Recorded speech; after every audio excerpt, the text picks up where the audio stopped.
So if you think about the videos I've been making, it's education, right? And when I was thinking about what I wanted to do next, do I want to do education, but for the metaverse? No.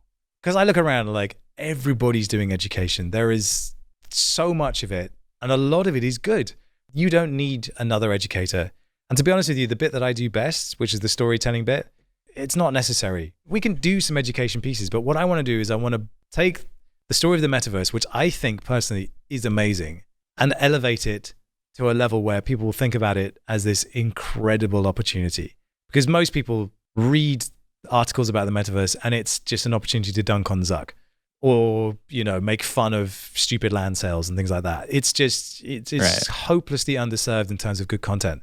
So the challenge for me was, where can I find a niche on YouTube that is completely underserved, where I can explode through and capture a large audience very quickly? Because again, what we learned with the Defiant was DeFi was completely underserved. There's only us and Bankless, and then a few other channels sprang up, but it was basically us, Bankless, Finematics, and that was it. Even though we had small viewership numbers, our subscriber count was massive. So be metaverse positive and tell the kinds of stories in the metaverse that you might expect from Mr. Beast. And when we go a little bit further in that, we're thinking about culturally, what does this mean? And I always pitch it as MTV for the metaverse. So back in like 1981, when MTV launched, there was no way to really easily watch music videos. And it completely changed the course of popular culture forever. And then it gave birth to shows like Beavis and Butthead, the Kardashians. Did they start on MTV? But like The Real World. The Real World's just the most incredible show. Jackass. It changed popular culture forever. And it feels like the metaverse is in this weird place where nobody really knows what to do with it, but it's going to spawn something like that, a pop culture movement. So we really want to be that. And the kind of films we're going to make are going to be high concept, very expensive, very ambitious, and probably end up with me with broken limbs. But that's how you get attention. And if we get enough attention and we can scale up quickly enough, then the Web3 component of what we do is validated. But it only makes sense at scale, because the experiment on like 10,000 people, it's not big enough for it to work. It has to be 1 million plus subscribers. So the challenge is, and I'm going to say it out loud, it's the first time I've said it on any show, is 1 million subscribers in 12 months. And the kind of films we're going to make are, for instance, I will be running a marathon in the metaverse. So I'm going to be running on a VR treadmill with a headset attached to my face. And there's a lot of different pieces to that. It's like, which metaverse would we run in? How do you even connect those two things together? What are the physical effects of running on a stupid VR treadmill that's only designed for like 20-minute game session? Like, what's that going to do to your body? Can I even do it? I don't even know. I've never run a marathon in my life before. I'm training at the moment. And I ran 10K today before we had this conversation, which is actually fantastic. But what I love about this one is like, when I go in VR, it's massively physical.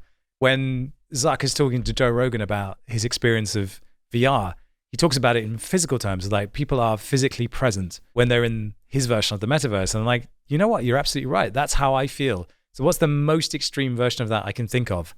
As running a marathon. So I'm going to run a marathon in the metaverse.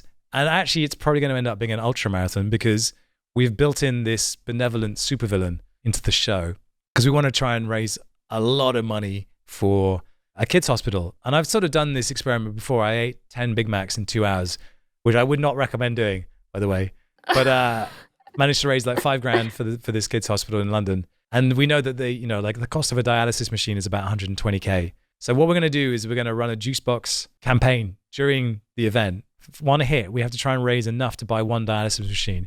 Because if we do that, then I'll get reset back to the beginning of the marathon. I'll have to run the whole thing again. So I'm hoping that like we'll get to mile 25 and we'll hit the number. I'll get sent back to the beginning, because I think people need to see you suffer. And if you want them to go into the pit with you and do stuff, you need to show them that you're willing to take it to the limit of human experience as well. So that's kind of the plan. And also I just watched Terra implode and all those billions of dollars just evaporate.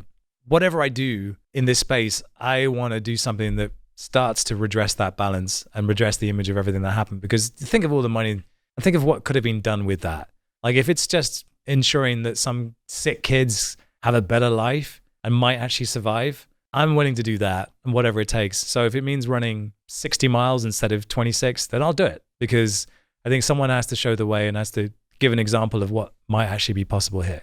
So that's just one. I mean, I can't reveal what we're doing because it would give the game away, but that's probably one of the smaller videos we're going to be doing next year. There's bigger things coming and bigger ambitions, but It's really taking the idea of the metaverse, being metaverse positive, but living it from the inside out and trying to create the most insane, watchable, story-oriented, human content we can around this emerging space. Because if we do that, our theory is that we'll attract a lot of interesting people who will start to build it out and make it good, because there's a very real danger of it being bad.